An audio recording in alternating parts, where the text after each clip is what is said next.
Assalamualaikum teman-teman. Hari ini kita belajarnya melalui video ya, karena ada halangan untuk kita berjumpa oleh virus corona.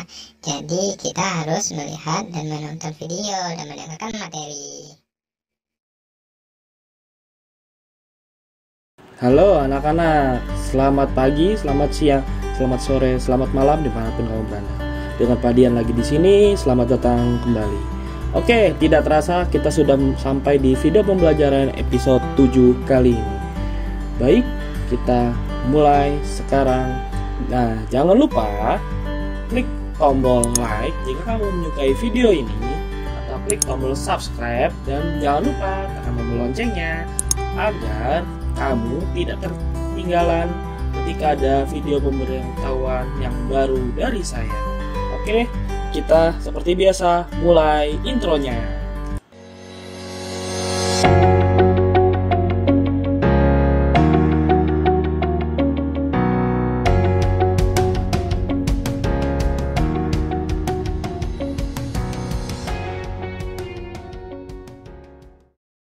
Oke, di video pembelajaran episode 7 kali ini saya akan memperkenalkan lanjutan dari episode video pembelajaran teknologi layanan jaringan.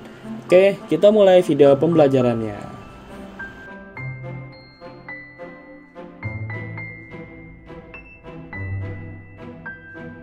Nah, video pembelajaran kali ini masih melanjutkan materi mengenai aplikasi komunikasi data.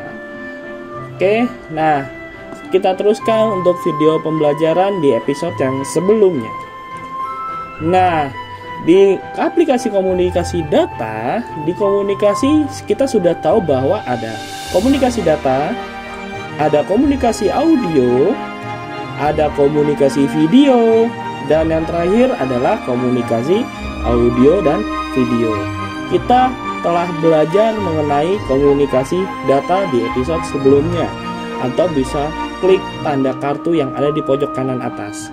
Nah, sekarang kita akan belajar mengenai komunikasi audio. Yuk, kita mulai belajar komunikasi audio pada pembelajaran aplikasi komunikasi data. Nah, komunikasi audio di sini adalah dalam komunikasi agar pesan yang dapat disampaikan, pemberi informasi bisa menyampaikan dengan jelas kepada penerima, maka perlu adanya saluran. Dan salah satu saluran yang penting adalah indera pendengaran. Lanjut. Maka komunikasi audio diartikan sebagai komunikasi yang dilakukan menggunakan bentuk komunikasi verbal atau bahasa yang disampaikan secara lisan.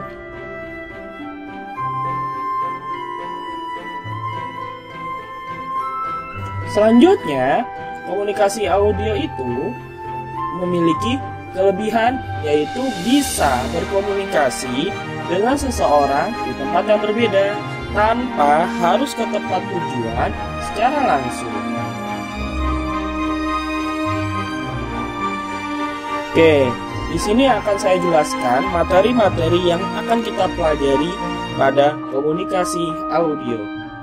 Yang pertama adalah macam-macam atau klasifikasi dari audio. Yang kedua adalah perangkat komunikasi audio, yaitu perangkat yang digunakan saat kita berkomunikasi dengan audio.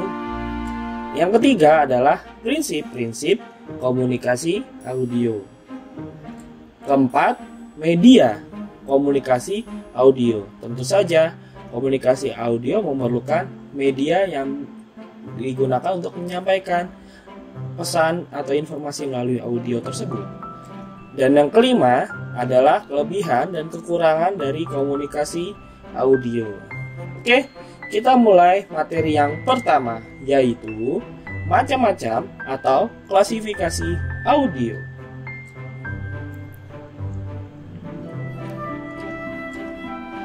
Terdiri dari audio visual, yang kedua adalah audio streaming, yang ketiga di sini ada audio modem riser atau AMR, dan yang keempat adalah audio respons. Inilah macam-macam dan atau klasifikasi dari audio.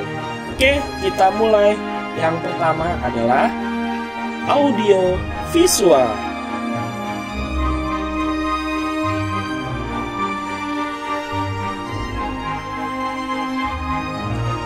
Audiovisual, sesuai namanya, perangkat ini memiliki sistem suara atau sound system sekaligus mempunyai penampil gambar. Nah, biasanya audiovisual ini digunakan untuk presentasi ataupun menonton film. Perangkat yang digunakan misalnya tentu saja ada proyektor yang digunakan untuk mempresentasi tadi, atau perangkat home theater yang digunakan misalnya kita menonton film tersebut. Oke, selanjutnya kita akan belajar audio streaming. Apakah itu audio streaming?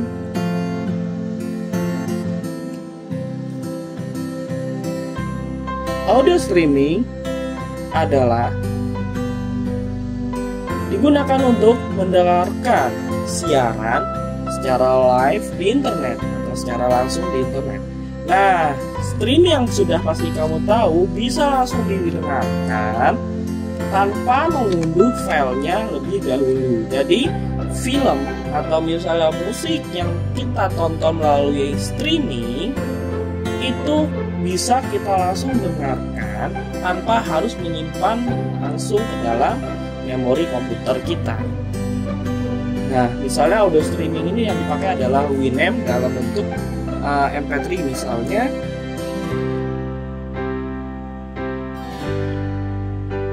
Dan yang kedua adalah Real Player atau Real Audio yang menggunakan audio bentuk RAM.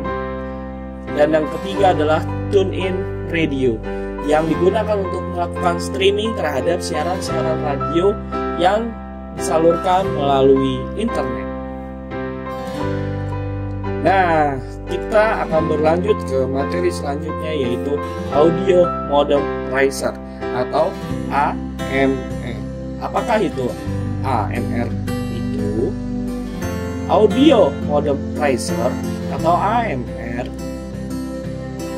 merupakan suatu kartu plug-in atau dapat dipasang di dalamnya untuk motherboard Intel yang memuat sirkuit modem dan audio yang digunakan untuk mengoperasikan modem atau memproses suatu analog digitalnya.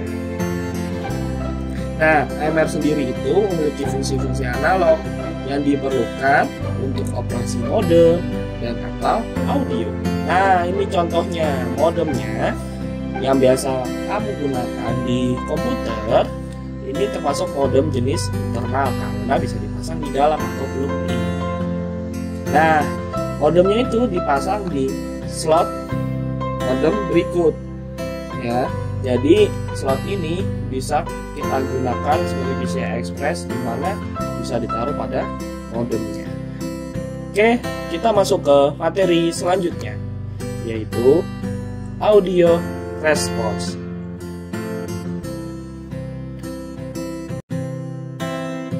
Nah, audio response di sini adalah suara yang dihasilkan oleh komputer, di mana hasil keluaran yang dihasilkan oleh komputer tersebut untuk menanggapi masukan jenis khusus pada umumnya dalam bentuk permintaan nomor telepon yang digunakan pada saluran suara modem tersebut.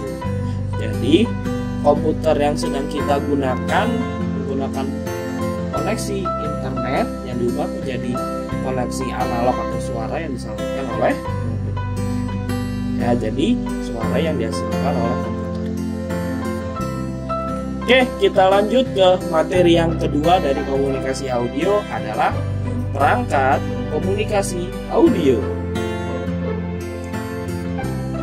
Nah, perangkat komunikasi audio ini ada audio codec, ada audio controller, dan yang terakhir ada mikrofon dan speaker. Inilah perangkat-perangkat yang digunakan untuk kalian komunikasi audio.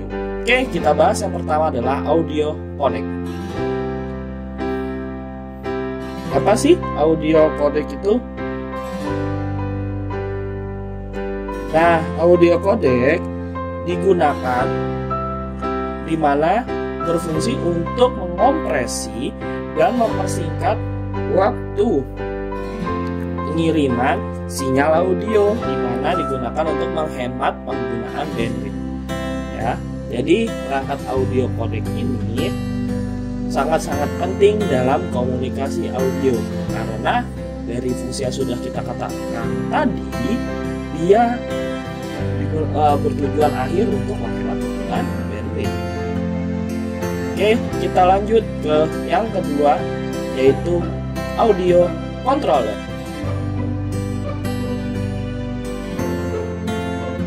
Nah, audio controller di sini adalah alat yang berfungsi untuk mengontrol pengaruh alat musik yang tidak diinginkan dari speaker terhadap mikrofon, seperti suara bising, suara menggema, suara mencuit, dan lain-lain. Nah, perangkatnya terlihat pada gambar untuk audio controllernya. Jadi, perangkat inilah yang nantinya akan mengontrol penuh terhadap audio-audio yang masuk ke dalamnya, dan bisa kita atur terhadap audio yang tidak kita inginkan, bisa kita buang.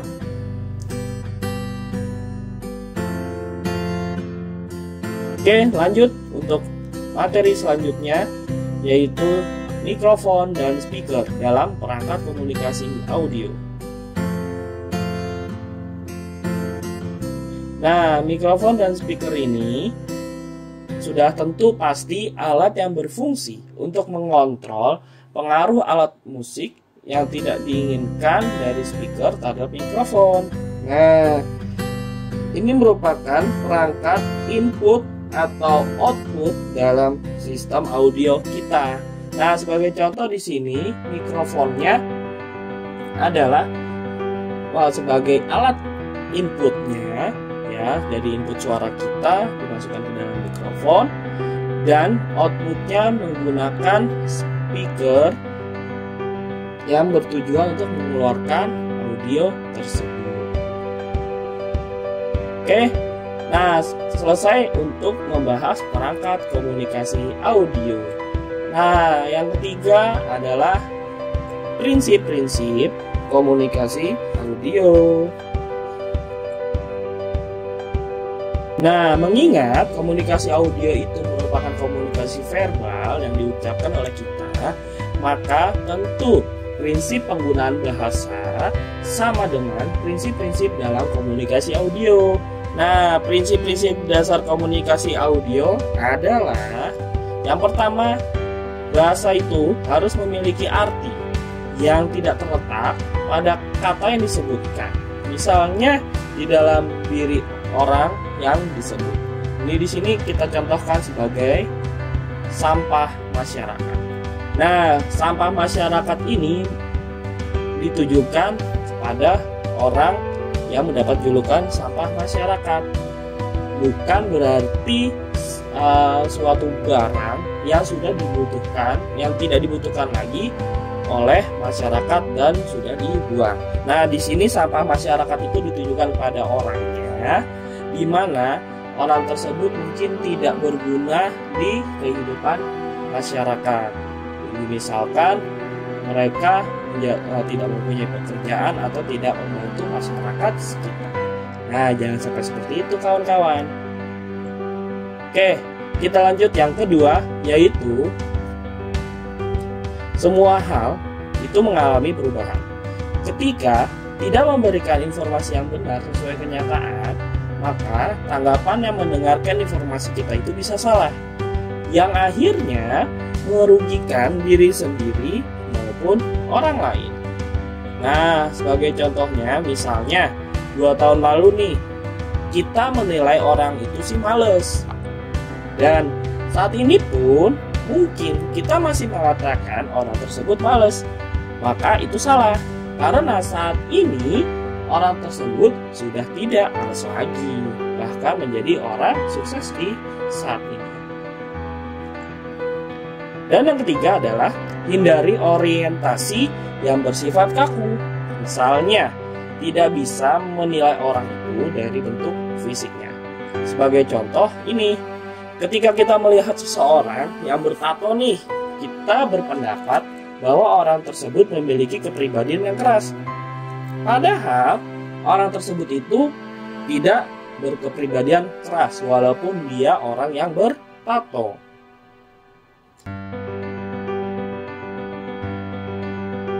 Inilah prinsip-prinsip komunikasi audio.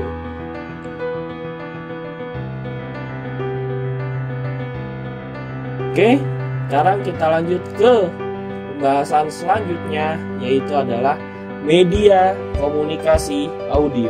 Nah, media komunikasi audio adalah suatu alat komunikasi yang dapat ditangkap melalui alat pendengaran. Beberapa bentuk media komunikasi audio yang sering banget kita gunakan adalah yang pertama adalah telepon, di mana media komunikasi ini paling banyak digunakan untuk berkomunikasi antar orang ataupun antar pribadi kita. Nah, yang kedua adalah radio, di mana sistem gelombang analog audio satu arah dengan jarak yang jauh dengan bentuk data pada sistem radio, yaitu adalah suara. Nah, di sini cara kerja radio adalah yang pertama, suara dari mic itu diperkuat dengan amplifier dan dibawa ke antena pemancar. Yang kedua, sinyal radio dipancarkan menggunakan gelombang pembawa. Yang ketiga adalah gelombang radio merupakan sebuah bagian dari spektrum elektromagnetik, di mana panjang gelombang yang paling panjang dipantulkan oleh lapisan udara yang juga berada di dalam atmosfer bumi, yaitu ionosfer. Dan dengan menggunakan cara yang telah diterangkan, pesan lewat radio itu bisa dipantulkan sehingga bisa mencapai jarak yang sangat jauh. Nah, itulah media komunikasi audio.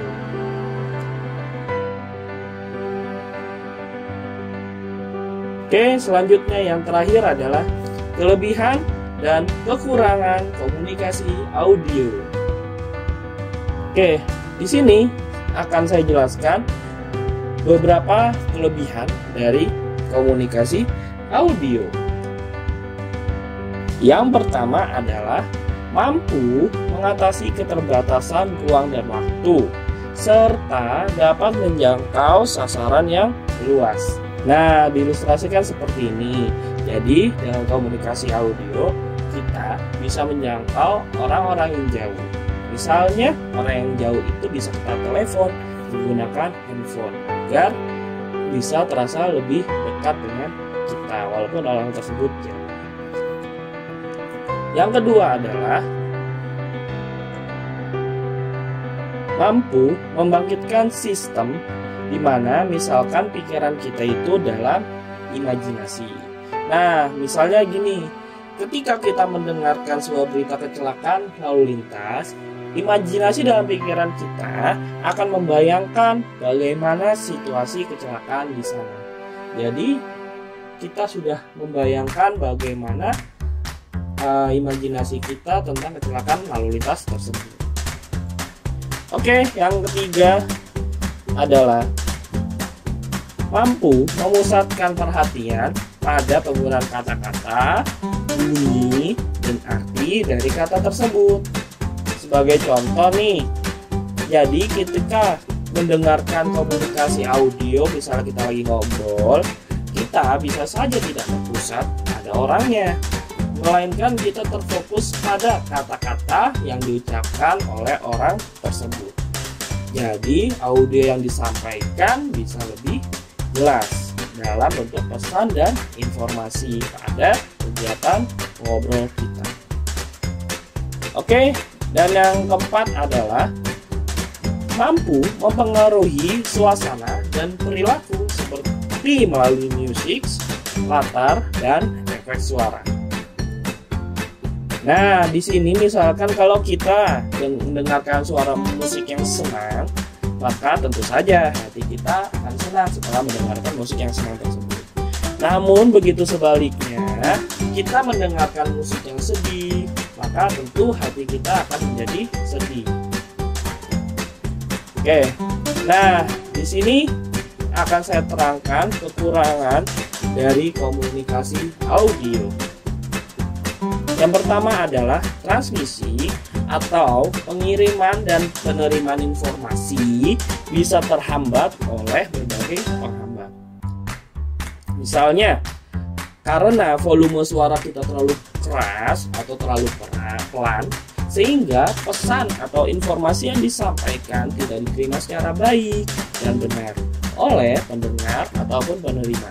Misalnya dalam ilustrasi tersebut, orang tersebut ingin bertemu dengan temannya pada jam 4, tapi karena informasi atau suara kita terlalu pelan, maka yang diterima adalah dia mendengarkan informasi bahwa dia bilang nomor 4, seperti itu. Jadi tidak diterima secara baik dan oke. Yang kedua adalah suara atau nada yang monoton yang memicu kebosanan. Nah, misalkan guru saat kita mengajar nih, nada bicaranya kurang jelas atau membosankan. Nah, hal tersebut dapat menimbulkan kelelahan terhadap pendengaran kita. Jadi, ketika guru menerangkan secara kurang jelas nada bicaranya dan membosankan, tentu kita tidak akan konsentrasi terhadap pesan atau informasi yang disampaikan oleh guru tersebut. Oke, selanjutnya inilah kita pelajari hari ini, yaitu macam-macam klasifikasi audio. Yang kedua ada perangkat komunikasi audio, ketiga prinsip komunikasi audio, keempat media komunikasi audio, dan yang kelima kelebihan dan kekurangan komunikasi audio. Hari ini kita sudah belajar 5 hal mengenai komunikasi audio. Dan materi selanjutnya tentu saja setelah kita belajar komunikasi data, komunikasi audio, tentunya selanjutnya kita akan mempelajari komunikasi video dan komunikasi audio video. Oke, sampai jumpa anak-anak. Jangan lupa kerjakan tugas kalian yang sudah saya berikan. Dan selanjutnya kita akan bertemu minggu depan atau pada pertemuan video pembelajaran berikutnya. Wassalamualaikum warahmatullahi wabarakatuh. Terima kasih anak-anak, dan jangan lupa berikan komentar yang positif di kolom komentar di bawah. Jangan lupa klik suka dan klik subscribe untuk berlangganan video saya. Terima kasih, sampai jumpa. Dah.